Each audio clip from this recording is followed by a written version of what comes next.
General, how has the vaccine mandates affected your troops in your command? Any at all? Any numbers?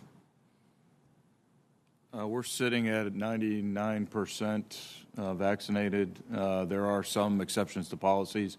I don't control those. Those go back to the departments. But it's had no impact to combat readiness. Admiral, any? Same, Senator. Again, the service is controlled about the same percentage, maybe a bit higher, but there's been no impact to mission. Domestic extremism education courses are required.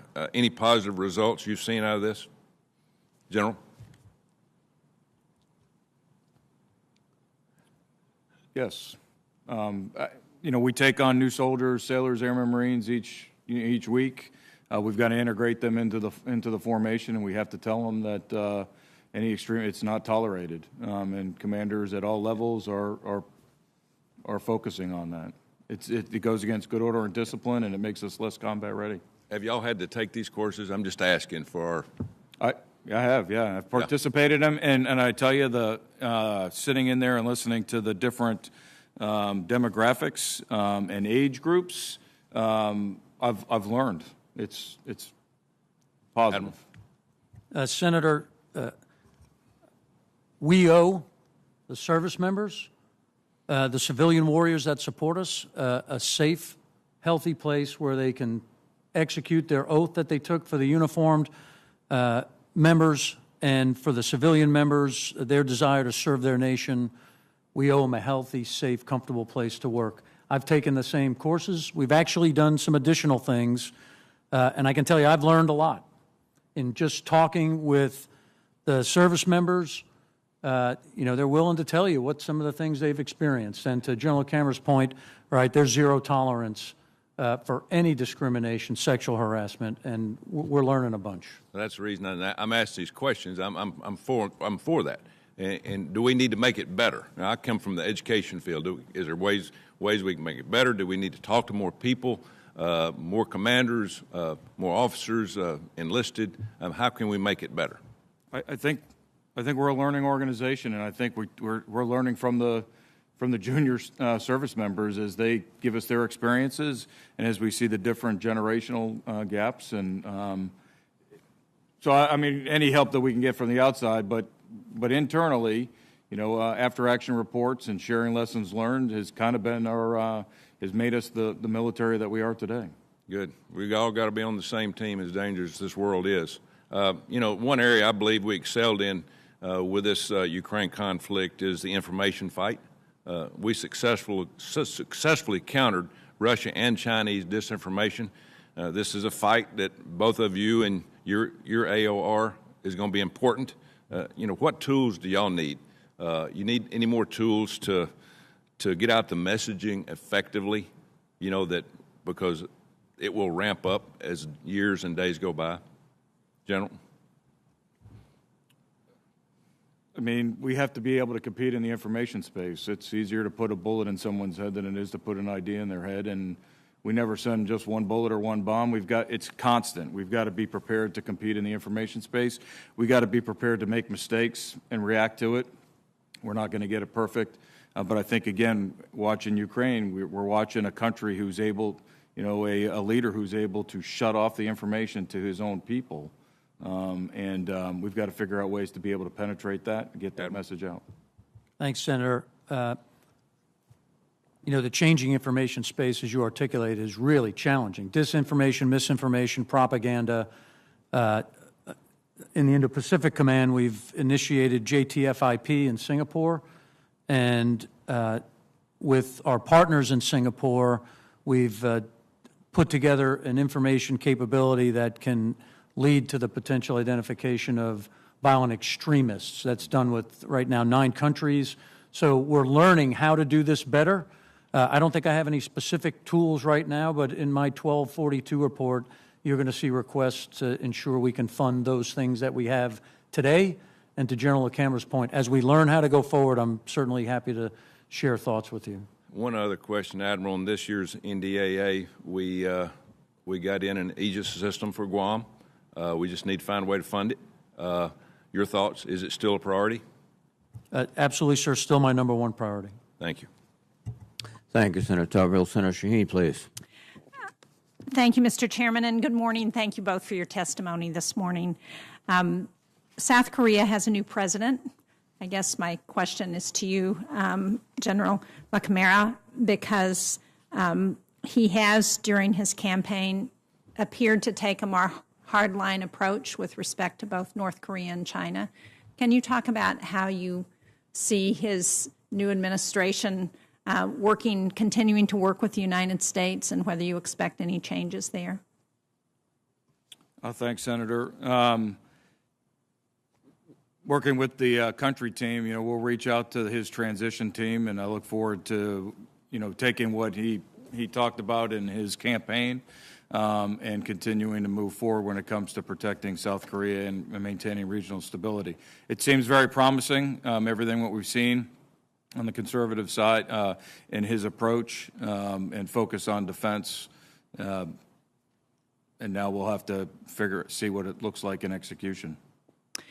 So I don't know if you want to add anything to that, Admiral, but do we expect him to continue to collaborate with us in regional alliances, in the Quad, in looking at things like AUKUS that we are continuing to try and partner with Asian countries on?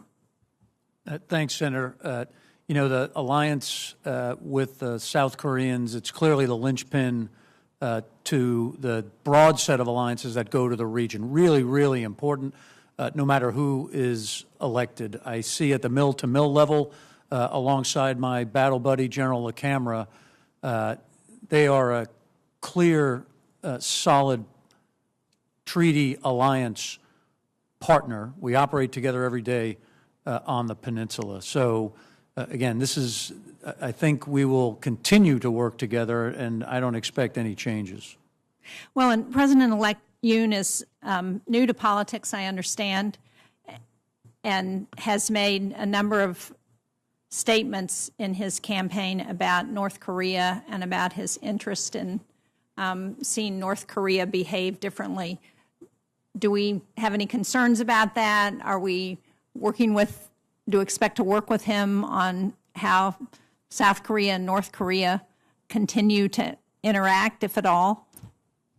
Yes, Senator. To me, the alliance, it's an intangible relationship here that we have to continue to work with the Republic of Korea going forward, to allow the diplomatic process to work with DPRK and as the trajectory of peace on the peninsula. So we expect to work with them. We work well with the Moon administration, and I expect that we'll continue to work well with the incoming administration. We do respect the sovereignty of the Republic of Korea. Of course, I appreciate that, and appreciate the partnership that we have shared with them in the Indo-Pacific. Admiral, the Women, Peace, and Security Act requires the U.S. government, for the first time, to strengthen the participation of women in conflict prevention and peace negotiations. And I know that Indo-PACOM is actually taking a leadership role in implementing this law, initiating trainings around gender insecurity. Can you talk about why you see that as important and how you're seeing that get implemented in ways that you think will be helpful to us in the future? Yes, Senator. I think I'd start at the foundational level, right? This is about talent. And 50% in the United States are our ladies, and there is talent everywhere. So our role in ensuring that the rest of our partners understand it, can benefit from it. These are like-minded nations with like-minded values. So we work hard to transmit that. At the most recent Chiefs of Defense Conference that we had, there were 18 representatives from the region, and one of the specific topics that we discussed was how are we going to more diversify, specifically as it applies to women, peace, and security. The Vice Minister of Japan came and gave a presentation, and she's an amazing lady. It was really notable to the rest of the participants. But bottom line is we all agreed as one of the three takeaways is we were going to work towards increased diversity with our female population through the lens of military service. Thank you. I'm really pleased to hear that. Thank you very much. I look forward to further updates as you continue to implement the program. Thank you, Senator Sheen. Senator Sullivan, please. Thank you, Mr. Chairman, and gentlemen, thank you for your service, exceptional service in my view, and the service of your families. By the way, you don't have to comment on it. I'm going to take exception to Senator Warren's view of unfunded mandates as some kind of wish list. I actually read them. I'm not sure she has, and I believe they're actually needed priorities. But Admiral, you've been talking about integrated deterrence, the economic impacts of the free world coming together on Ukraine with the sanctions, all instruments of national power. I think one of the lessons from Ukraine and the brutal invasion by the dictator Vladimir Putin is that comprehensive economic and financial sanctions have the best chance of deterring conflict when they are clearly articulated and ready to go before the conflict begins. And I recently introduced legislation, Congressman Gallagher in the House introduced companion legislation that would mandate comprehensive and devastating economic and financial sanctions against the Chinese Communist Party, key sectors of China's economy, and leaders of the CCP in the event it initiates a military invasion of the island democracy of Taiwan. I was in Europe recently discussing this with many of our allies and encouraging them to consider similar actions. What's your thought on legislation like that, particularly as it relates to all instruments of American power and the deterrent effect beyond just what you control, which is the military instrument? Thanks, Senator. I'll have to go in detail and take a look at the legislation. I haven't read it to date. I think what I would say is as long as it is in compliance with the Taiwan Relations Act as a portion of all forms of national power, I would be supportive. Thank you. Let me ask, just following up on that, the Chinese Communist Party has already crushed Hong Kong, once a bastion of liberty. Unfortunately, I think the free world barely raised its voice. I believe a violent, successful takeover of Taiwan by the CCP would be a sea change in how the world is ordered, not just the Western Pacific, but the world. I think it could change the history of the 21st century in the ways of the guns of August of 1914 changed the 20th century. What is your analysis of that, especially as it relates to the trust our treaty ally partners have in the region? Senator, I think most of the nations in the region have the same view. The change in the international world order is at risk. There's economic impacts as 2/3 of the global flow of trade flows through that region in the maritime domain. There's expansive second, third order effects that would be concerning. You know, you mentioned Philippines, Guam, Australia. Can you talk a little bit about Alaska in terms of the fight, in terms of if you need to be ready, our proximity, which as you know is quite close to Korea, Japan, Taiwan, our military forces, which you have operational control over 100 fifth-gen fighters, all kinds of other things. And related to that, are we becoming too militarily concentrated with our military assets on Guam? I don't think we're becoming too consolidated or too focused on Guam. It's a strategic location. Certainly, as Alaska is a strategic location, and Senator, all of those forces that are positioned there would certainly be needed and expected to join any response options. Let me ask my final question for both General and Admiral. I believe the Ukrainian invasion has made it clear that we're in a new era of authoritarian aggression led by two dictators, Putin and Xi Jinping. They're driven by historical grievances. They're often increasingly isolated, which makes them dangerous. They're very paranoid about their democratic neighbors because they can't bring democracy and freedom to their own people. And as you both know, the CCP often looks at, as a matter of fact, both of them look at historical grievances as a way to justify current and future claims of aggression. That's happening in Ukraine right now. But as you've already mentioned, the 9-dash line, South China Sea, Taiwan.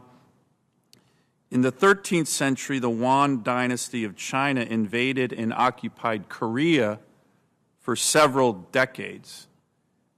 To both gentlemen, has the CCP ever mentioned this as a possible pretext for aggressive or future actions against the Korean Peninsula? They seem to do it a lot in other areas of Asia, and this is one area that they have previously occupied. General, why don't we start with you? Thanks, Senator. Again, I think history is instructive, not a blueprint, but I think the answer really lies in the head of Xi Jinping. But have you ever heard that? I mean, they seem to, the 9-dash line in my view is ridiculous, but they still, trot that out as a map and say, here, this is history, now we're going to make sure everybody abides by it. They did occupy and invade Korea. Have you ever heard that from them? I have not. Okay.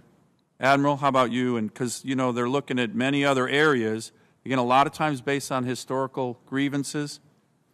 Any thoughts in I have that not regard seen that yet, Senator. Again, a lot of focus, obviously, on the reintegration of Taiwan and the extensive claim through all areas inside the 9-dash line. I have not seen or heard of them beginning to lay the groundwork for a Korea issue. I think it's something we need to keep an eye on. Thank you, gentlemen. Thank you, Mr. Chairman. Thank you, Senator Sullivan. Senator Kelly, please. Thank you, Mr. Chairman. Admiral General, I have a question for each of you.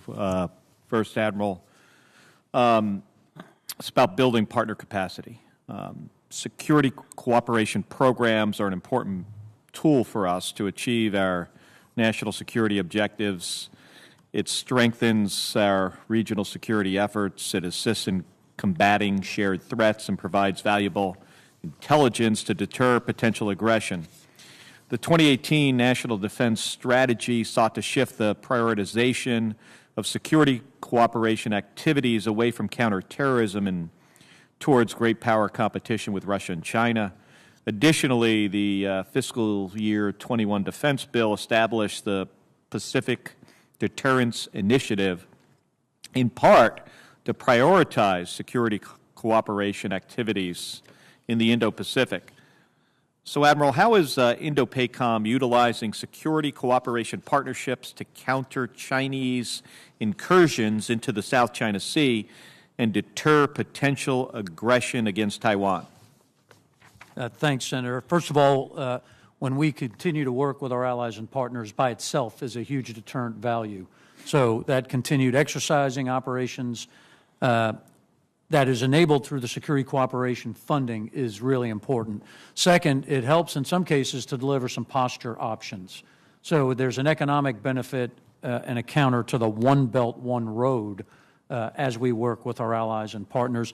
And then certainly to build their capacity in the forms of articles that we can either sell or give certainly enhances interoperability and allows us to be able to quickly come together and operate together. So there's multiple benefits. You mentioned the funding. Are you resourced adequately? We'll see when the 23 budget comes out, and I've articulated and will highlight my requirement. All right, thank you. General, the U.S. military has not conducted its annual large-scale exercises, Full Eagle and Key Resolve with South Korea since 2018. I myself, I participated, a long time ago in Team Spirit, at least a couple times, and believe that it's critical that we maintain a deterrent, and part of the deterrent is to convince the North Koreans through these exercises that despite their larger force, our ability to operate, jointly with our partners is a significant force multiplier. You know, North Korea must know that the U.S. and South Korean militaries are prepared to operate jointly and effectively to repel a North Korean attack. And as we look at the situation unfolding in Ukraine, it is concerning to think that the cancellation of these exercises could be misinterpreted to signal a waning commitment. Do you believe large-scale exercises contribute to deterring potential North Korea aggression? Senator, thank you. I do. You know, in the information space, trying to get us to cancel those exercises and potentially reduce our readiness works in his favor, and he doesn't have to expend any energy. But while we haven't done the field training exercise that you referred to, a full Eagle Team Spirit, we have last year, we did do our command post exercise in the spring and the fall, and we are scheduled to do it coming up here in it. We're also training at all levels in the field with our allies. When do you expect to be back to doing a large-scale exercise? That will be determined as the new administration comes in and working with the Minister of Defense going forward. Could you just kind of describe the difference in readiness between pre-2018 and the remaining time? I only have about 30 seconds compared to what it is today, if you can kind of quantify that in a way. All the reports are that we're able to achieve readiness, the same readiness levels. Again, the gold standard is, for me, at the tactical level, are the live fires, and then force on force, we're able to get the Koreans off the peninsula to our combat training centers and to do that training there. As a commander, obviously more is better, but it's hard for me to speak before my time. But your preference is to do the large-scale exercises on the Korean Peninsula? Yes. My preference is to do as much training as possible at all echelons. All right. Thank you, General. Thank you, Senator Kelly. Senator Hawley, please. Thank you, Mr. Chairman. Thank you both for being here. Admiral, it's good to see you again. Thanks for your time a couple of days ago. I want to start with something that the NDAA from last year says, Section 1247 in particular. It says that it's the policy of the United States to maintain the capacity of the United States to resist a fait accompli that would jeopardize the security of the people on Taiwan. And the NDAA also defined that term, fait accompli, to mean the resort to force by the People's Republic of China to invade and seize control of Taiwan before the U.S. can respond effectively.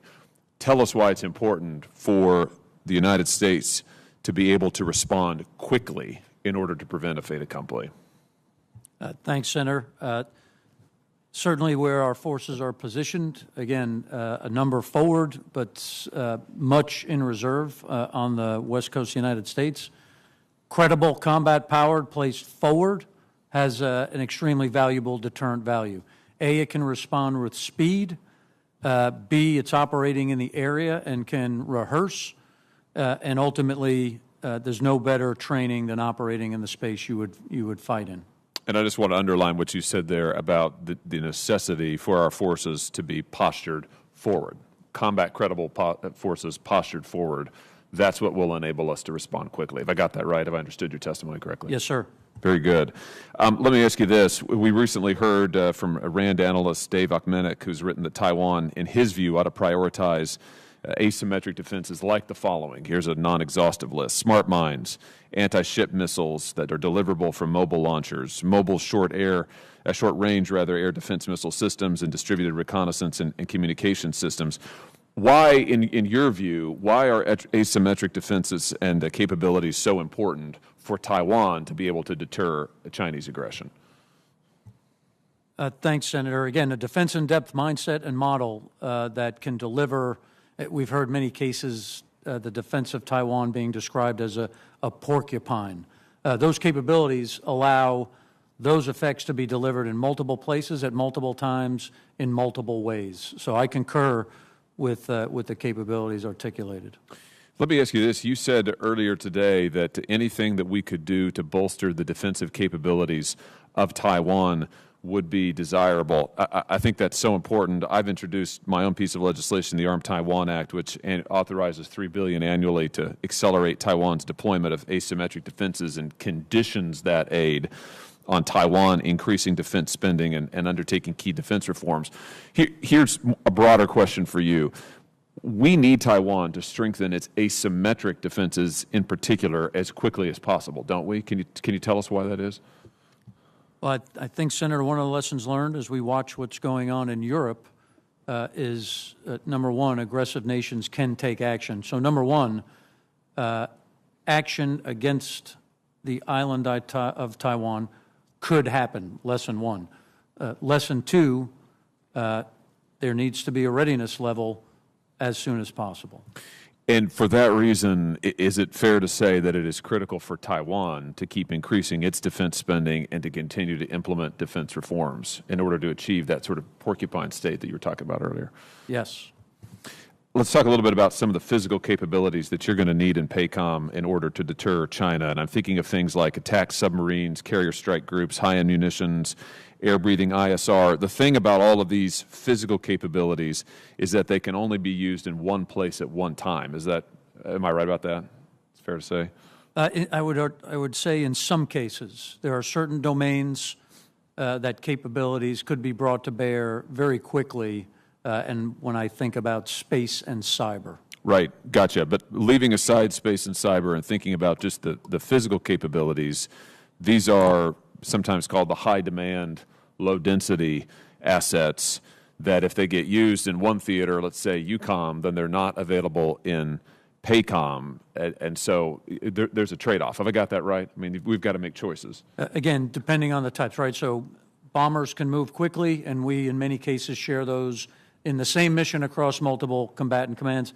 But most, at the speed that they can move, can only service one at a time. Fair enough. Where I'm going with this is something you and I have already talked about, which is that while we have a current crisis in EUCOM, I think as we think about the ongoing challenges that we face in PACOM, both in the short and in the long term, I want to make sure that DoD is not taking capabilities from your theater that we've absolutely got to have to continue to deter China through a strategy of denial and using them in other theaters, unless, of course, they're backfilling in some way. So if you want to comment on that, go ahead. If you don't mind, Senator, Please. Again, I just want to be very clear that nothing, the Secretary has not removed anything that he's allocated to me at this point to a different theater. Very good. If I could, just one more question, Mr. Chairman, and it's about the Admiral's upcoming 1242 report. Just give us a sense, Admiral, and as we anticipate that report, and without commenting on the specifics yet because it's not out, but how important will it be for Congress to fully fund the requirements that you have listed in that report in order to do your job of deterrence in PACOM? Sir, I think what I would say is, the committee and the Congress has tasked me to provide those requirements. I think I'd leave the legislations and the legislating up to this team. What I would do is just thank you for your focus on the Indo-Pacific Command, and I look forward to being able to deliver you those requirements. Thank you, Senator Hawley. Senator Duckworth, please. Thank you, Mr. Chairman. And good morning, Admiral Aquilino and General LaCamera. I appreciate your service to our nation, and I want to thank those service members under your commands for their tireless work in tackling enormous challenges that we now face in the Indo-Pacific. As you know, I have been a vocal voice for combat credible logistics, and so we're going to talk about that again today. I've been consistent and loud in this committee about my concerns because I know how difficult effective sustainment can be. And I know that outrunning supply lines can result in a catastrophic loss of tempo for military forces. Right now, we are watching an object lesson in the importance and challenge of an effective logistics plan with Vladimir Putin's disastrous invasion of Ukraine. And that's a neighboring country with whom he shares a border. While Putin's ineffective approach to sustainment generally tracks with his patterns of arrogance and strategic failure, I hope that we are thinking critically about how much greater the sustainment problem will be if we are called to defend our troops and allies in your area of responsibility, a very far distance from home. Admiral Aquilino, where do you see the greatest gaps in Indo-PACOM's ability to conduct logistics in a contested environment? And how are you planning to fill those gaps? And what are the what areas of the upcoming budget requests are most critical for your success? Whatever you can share us in this unclassified environment, obviously. Yeah, thanks, Senator. The posture initiatives that we've laid out, and again, I'm look forward to coming to briefing you at a classified level on the approach, the plan, the hubs, the spokes, the different legs of our logistics plan. I'd love to show it to you. But the posture, the places that we're going to have to set up, critical. The transfer from one place to another and then into the region, whether it be sea lift, airlift, those are the second set of capabilities that we're interested in. Thank you. Same question to you, General. Thanks, Senator. Sustainment operations is a focus item for me, and it's commander's business. I made it very clear to my subordinate commanders. My discussions with Admiral Aquilino is, when does strategic movement become operational maneuver, and what combat power is going to have to be used to secure those lines of communication will be a discussion that we'll have in a crisis and in conflict. As we get different capabilities on the peninsula, where that line is, we might be able to provide that capability, and working with the ROC Navy, ROC Air Force, et cetera. That'll all be part of the integration going forward. But I can assure you that sustainment operations, not just getting to the pen, getting those supplies, but also in the fight in defending the peninsula is a priority. Thank you. Gentlemen, last week I met with General Van Ovost, commander of the U.S. Transcom, who was visiting from Scott Air Force Base in Illinois, and she assured me that our strategic logistic requirements will play a larger role in the upcoming NDS. And I look forward to seeing the details when that NDS is released. But I will be closely watching to see how the department implements and resources that strategy going forward. Admiral Aquilino, I know you've been working closely with U.S. Transportation Command, which I think is important given the unique challenges of the tyranny of distance that poses to Transcom in your area of responsibility. One particularly concerning mission I discussed with Transcom was patient transport, wounded warriors. It's clear that in a contested environment in Indo-PACOM, we will not be able to evacuate patients from theater as quickly as we were able to in Iraq and Afghanistan. There are more challenges, and there might need to be a dwell time of maybe 5 hours, 6 hours, or 12 to 24 hours before we can transfer them to the next mode of transport. In the event of a conflict in Indo-PACOM, we will need to think outside the box established over the last 20 years in order to effectively care for our wounded. This is an area that I am ready and willing to support. Admiral, would you commit to sharing any analysis your command is conducting on medical mobility with me and this committee once it's completed? And will you commit to working directly with my staff on ways that we can partner with you to tackle this potential problem? Senator, absolutely. So we've been working through a set of CONOPS on what does it look like, and as you articulated, in a really complex theater, most of it water. We've said, again, through this lens of hubs, spokes, transition stations, so I'd be glad to show you how we're thinking about it. But your point is really valid. This theater and this operation, we won't be able to meet the golden hour. Yeah. One final question. I'd like to move on to strengthening our partnerships in the region. Senator Blumenthal did talk about this AUKUS submarine deal and how bold the Australians are. They're all in. They put all their chips in with us. And as you and I discussed last year, I think we need to match their bold commitment to the partnership if we're going to make it successful, especially when it comes to submarines. Admiral, how can you support implementation of the AUKUS deal in your operations and planning for the region? And from your perspective, how can Congress support this partnership and be equally as bold, especially when it comes to components of the deal, such as they're building the capacity to build their own submarines? Thanks, Senator. I think step one is to let this report run out, right? So they have some decisions to make, which are significant decisions as we work through the submarine portion. Once they identify a couple of key ways forward, you heard the other day they decided they're going to have a base on the East Coast. I think now we can kind of step in, partner with them, and work towards some of these posture initiatives. We work towards nuclear power school. We can partner with riders on submarines. There's a bunch of things we can do, but they really have to make some choices first, and I'm confident they're looking to go as fast as possible as well. I'm out of time, Mr. Chairman. Thank you. Thank you very much, Senator Duckworth. Senator Scott, please. Thank you, Chairman. First, I want to thank each of you and everybody in your command for your service. Admiral, given your unique position in Indo-Pacific Command, you have observed the Communist Chinese regime. Is it your personal opinion that General Secretary Xi will take over Taiwan by force if he sees the opportunity?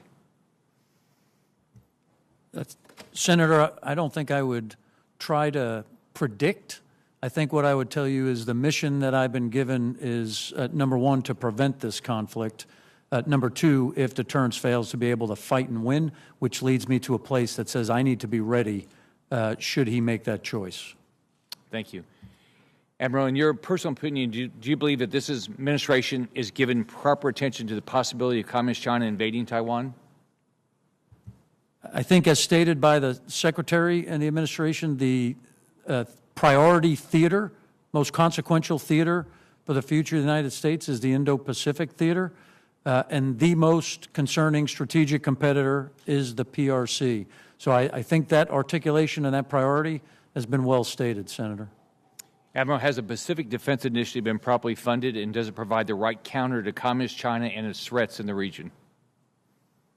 I thank the committee for support to the Indo-Pacific, and as articulated in the law, Senator, I'll continue to provide the requirements as identified and tasked by the NDAA to identify my critical requirements. And again, I thank the committee as we work through the legislation process. As you know, I submitted my unfunded list. It was based on that report, and I'll continue to do so. Thank you. Admiral, as we discussed the last time you were before us, I have introduced legislation that calls for the building up of Taiwan's defenses as well as preparations in the United States that will allow us to aid Taiwan if Communist China attacks or tries to change its government using military coercion. My bill also calls for a more transparent, realistic, and necessary policy change. We must announce clearly that our position toward aiding Taiwan is not ambiguous. Communist China should know that we will come to Taiwan's defense, and since we last spoke, even the Japanese government made clear that it would not tolerate a Chinese military move against Taiwan. So here's my first question. Do you believe that preventing Communist China from controlling Taiwan is a strategic necessity for the United States? Senator, I completely support the One China policy, operate in accordance with the Taiwan's Relations Act, 6 communiques, 3 assurances, and I think that's going to be a policy decision. I think there's certainly implications, but I'm standing by to support the requirements and tasks as identified by the National Security Council. After the administration's botched withdrawal from Afghanistan and the failure to be able to deter Putin from invading Ukraine, do you believe that this has emboldened Xi to try to take Taiwan by force? I think we're still trying to learn what President Xi Jinping has learned from this event, and we continue to watch to try to identify, has he learned the correct lessons as it applies to the changing world order and the concern that we see in the Ukraine. Thank you. General, with the election yesterday in Korea, and even before that, have you seen any change in South Korea's attitude towards Communist China and concern about the risk of Beijing's aggressive actions? Thanks, Senator. There's a relationship that they have, a diplomatic and an economic relationship and a cultural relationship that they have with China. I have not seen any major changes in that relationship. The current administration's been on a working towards peace declaration as its priority. So as we've watched China's aggressive actions, do you think the general public in Korea is taking note, and now that as they've watched Putin invade Ukraine, has that had any impact on the attitude in South Korea to want to bolster their defenses and support what we're doing to help defend them? It's hard for me to ascertain. I've been stateside since the invasion began, so I just anecdotally are getting reports on kind of the reaction. The political reaction is that President Moon has taken action against the Russians from a sanctions perspective, and it's costing them economically. All right. Thank you. Thank you, Chairman. Thank you, Senator Scott. Senator Rosen, please. Well, thank you, Chairman Reed, for holding this hearing. Thank you so much to our witnesses here today for your service to our nation and really your expertise in these important areas. I'd like to focus today on cyber, artificial intelligence, and the importance of maintaining our technological edge in general, particularly as it relates to this region. So I want to talk about first cyber threats, because some of the most devastating cyber attacks that have targeted the United States, well, they've originated from China and North Korea. And just this week, a cybersecurity firm reported that a Chinese state-sponsored hacking group successfully compromised the networks of at least 6 U.S. state governments since May of 2021. So, Admiral Aquilino, what are you doing, what are we doing to defend against Chinese state-sponsored cyber threats, and what more should or could we be doing to deter these malicious activities? Thanks, Senator. So you've highlighted certainly a concern that we worry about not only in our own networks, but on our ally and partner networks, whether they be state actors or non-state actors. The potential impact is significant. In close coordination with my partner, General Nakasone, who has that responsibility to defend the defense global information grid and to work with our allies and partners. We're linked very closely. He works in lanes both in the defensive lane and has the ability to work in the offensive lane as well. So that partnership is consistent. We have both identified the critical requirements on both sides, and he continues to support us. And it is important that we work with our partner countries in collaborative. General LaCamera, what are the U.S. forces in Korea doing to deter and mitigate North Korean cyber threats? Thank you, Senator. Again, our concern is making sure that our networks are protected and making sure that our alliance networks are protected from those cyber attacks. We do practice it on a regular basis, and an exercise coming up that will be part of the exercise. Make sure we're protecting it. And how quickly do you feel you can respond when you have that exercise? How quickly do you receive your reports on those, gentlemen, after your exercises, that you can respond to the vulnerabilities that you might find? I think we can respond fairly quickly. I think that's, we know that that's going to be part of their attack plan, and that protecting our networks and reacting to those and making sure that we have the redundancy in our plans. And the real question is, we rely heavily on digital, but at what level can we quickly switch to analog so that we're not vulnerable from that piece there? And you share those with your partner services so that they can be aware of any vulnerabilities as soon as you find them? Yes, Senator. Yes, Senator. So General Nakasone is really good. I will tell you, if it's detected, it's a critical information requirement for me. I will know within minutes. Very good. As well as all the components. Thank you. I appreciate that. Components, I have a whole nother discussion on software bill of materials. We can talk about components another day.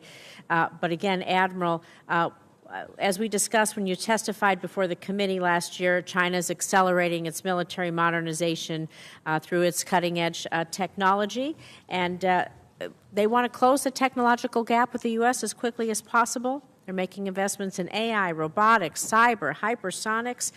They're procuring commercial technologies we know that can be adopted for military purposes. So I'm going to follow up on my question from your confirmation hearing last year. Do you believe today that China has achieved technological parity with the U.S. in any of its operational systems? And are there any that you feel that they're outpacing us? What should we be investing on with you to give you the tools to not let that happen? Yeah, thanks again, Senator. So let me start with intent, right? The intent of the PRC is to take advantage in every one of those. We continue to be the greatest military on the planet, and we need to keep and continue to keep those advantages. So, number one, through protection, whether they be defense or defense critical contractors or other sources. We have to protect those critical technologies that you articulated in order to maintain those advantages. Thank you. I see my time's up. I hope that we'll have a hearing talking about the lessons learned from the war in Ukraine as we begin to find out more about any particular cyber technological activity. We can prepare for our future adversaries. Thank you, Mr. Chair. Thank you, Senator Rosen. Senator Manchin, please. Thank you, Mr. Chairman. Thank you. Thank you, sir, for your service, and thank you for being here. General Aquilino, recently this committee had a very sobering briefing from the department. In this briefing, it was mentioned that the Marine Corps has made the very hard decision to procure a Nemesis anti-ship missile instead of the more traditional equipment, but Congress made a decision to zero that request out in exchange for 2 CH-53K helicopters, and part of that's built in my state. So I mentioned this example because it's one of many. I believe the majority of my colleagues agree with me. In order to compete against China, we've got to do the best thing we can do, not what's politically popular, let's put it that way. With that in mind, what domains of warfare do you believe the U.S. still maintains an asymmetrical advantage against China, and what weapon systems or equipment do you believe we should procure to widen that advantage? Thanks, Senator. So I'll start by saying that we do have the world's greatest military in all domains. Foundational. There are certainly capabilities that we want to go ahead and pursue, and I commend the Commandant on making some of those tough choices, right? So land-based anti-ship fires is a critical component of the strategy and the approach, but it will take the entire joint force. So that's one example. There's some hypersonic capabilities that we certainly want to continue to pursue and then deliver. We want to be able to continue to work unmanned capabilities to provide different alternatives as a part of the contribution. So there's a number of those. Those are just 3 examples. General LaCamera, you mentioned in your opening statement your work towards achieving the bilateral conditions-based operational control transition plan between the United States and the Republic of Korea. When fully implemented, the Republic of Korea will assume direct operational control over their military in the event of war with North Korea. So my question would be, can you explain to the committee, if this transition plan is successfully executed, how will the immediate nature of our presence on the Korean Peninsula change? Thank you, Senator. As we go through this conditions-based, bilaterally agreed upon conditions-based OPCON transition, we're in the process of working through what are the bridging capabilities and what are the enduring capabilities. So when the chalk line is finally snapped, it's hard for me to predict right now based on the capabilities that the Korean military has and what the requirements are. We're also in the process of rewriting our operational plan. What would you consider, how being the U.S. Forces Korea commander, how would you lead your force in the event of a war on the Korean Peninsula following the plan's execution? How would I lead the forces? It would be part of the Combined Forces Commander. So I would become the Deputy Commander of Combined Forces Command, and my deputy would become the Combined Forces Commander. I would work underneath him. I'd still retain the title of U.S. Forces Korea and UNC Commander. And then it's still a binational decision-making process between both national command authorities. Admiral, the Marine Corps has taken significant risk in recent years to reorient the service towards our pacing threat, China. Among the many initiatives the Marine Corps is pursuing is orienting the Marine Corps towards developing the doctrine for expeditionary advanced base operations. What are you doing at the Indo-Pacific Command to support the Navy and Marine Corps' refined and further operational to this concept? I think the way I would say, Senator, is I'm making them prove it to me, right? So it's a concept for a number of years now, and we're working to rehearse it and practice it. What challenges do you see with that? We see certain challenges in capability, delivery, transportation, placement, and posture in some cases. And I ask you both one final question. Knowing what you know and the insight that you have on where we are in the Ukrainian-Russian war, the Putin war. I'm not even going to gratiate that by calling it a Russian war. It's a Putin war. The escalation, your concerns about this war escalating into bringing us into conflict, chances of them breaching over into the NATO allies. Maybe General LaCamera, the Marines are first to go, so tell me about if you're ready or not. Thank you for the compliment. I'm sure the comment I would appreciate. I'm in the Marine Corps now, sir. I'm watching the impact that it will have on the Korean Peninsula and the regional stability is my main concern. I don't have the insights of what's really going on. Admiral, your thoughts? Senator, it's part of Commander's business to assess three things in everything we do, no matter what theater or where we are. Number one is risk to force. Are we putting U.S. service members, families, or supporting people in harm's way? So risk to force, to make sure I can send everybody back to mom, dad, and the kids after the mission they're complete. Number two, the risk to the mission itself. Am I going to achieve what I'm trying to do and generate the effect that I'm trying to generate? And then number three, risk to escalation.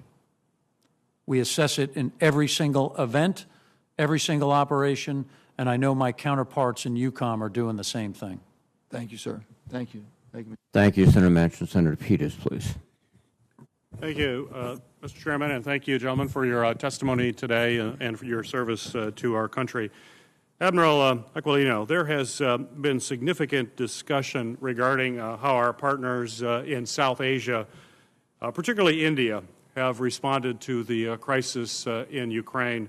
And I'm concerned that we may be missing the forest from the trees here, and I believe that we, as a country, we need to balance some legitimate Indian concerns with our desire to work closely with them at the same time, and as well as other Quad partners to maintain a free and open Indo-Pacific. So my question for you, Admiral, is can you speak to the relationship you have with our Indian counterparts, and what more can we do to strengthen our security relationship between our two countries? Senator, to start, I have no concerns. Our partners in India are tremendous partners, and the mill-to-mill relationship is probably at its highest point. We continue to do more together. Forgive me for a second, but I will recognize my partner, General Rawat, and his wife, who just recently passed in an unforeseen helicopter incident. But when you talk about tremendous partnership, it's there. What more can we do? Continue the information sharing, continue to support them with the equipment they need up on the line of actual control, and continue to partner and operate together throughout the region. The Malabar exercise with Japan, Australia, the United States, and India is critical. Increased minilateral and multilateral engagements with the Indians, and ultimately continue to sell them equipment so we can be more interoperable and more effective together in the military sphere. Admiral, I'd also like to gather a greater sense of what the competition for influence looks on the ground in Oceania. Using Papua New Guinea as an example, in your posture statement, you mentioned that the People's Republic of China is, quote, moving to increase its defense attaché footprint in Papua New Guinea, end of quote. This is happening at the same time as the U.S. is strengthening our military ties there, including the 2020 National Guard State Partnership Program expansion. So my question for you is, how have the people and defense forces in Papua New Guinea responded to our efforts there, and what more can we do to strengthen our relationship with some of the smaller nations that are in your AOR? Well, the State Partnership Program is critically important, Senator. I have 14 relationships between the National Guard and the nations in the region. That's one aspect. As you know, we're also plussing up our diplomatic capabilities there. In 2019, we put a defense attaché, and in 21, we just added a security cooperation officer. So small investments for big payback to be boots on the ground and to be able to engage with those critical partners.